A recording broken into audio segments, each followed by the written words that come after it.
The eruption in the Reykjanes Peninsula, which was long awaited since the February 8 eruption of 2024 in the Reykjanes Peninsula, related to the Svartsengi volcanic system, has not materialized. We are seeing diminishing activity in this volcanic system, which has affected the surrounding areas. The earthquakes of it actually has caused some damage to the town.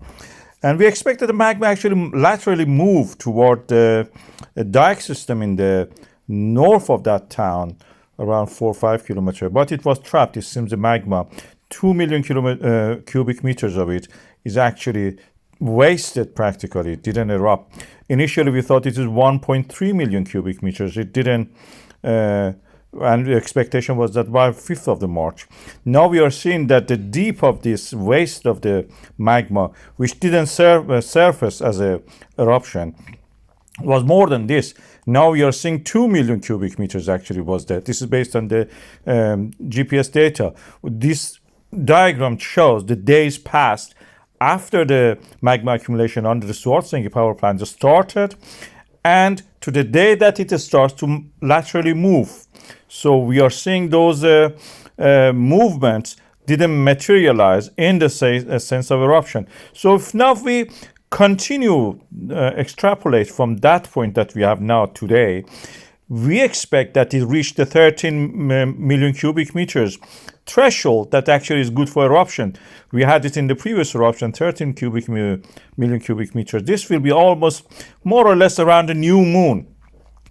There is a little bit academic snobbery by the geologists to actually admit or even study any relation between the moon and the earth system on the tectonism, plate tectonism, and the magmatic movements and the flexure of the Earth's lithosphere. This is well known in the planetary geology. Unfortunately, I have to admit that this is beyond the knowledge of the geologists. The plates are something like this. We see, for example, the east-west side of the Reykjanes Peninsula practically has flexure and volcanic systems that we have now with the rift valleys. All those fault lines show something like a floating bridge.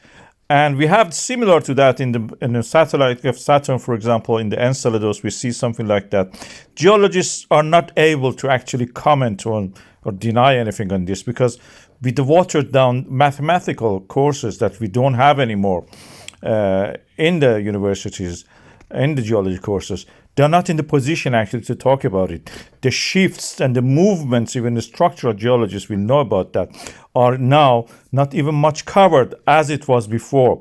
We need somebody out of the field of the geology, somebody familiar with the celestial mechanics who can also understand planetary geology to study this. PhD students who are in this field are able to do this for us.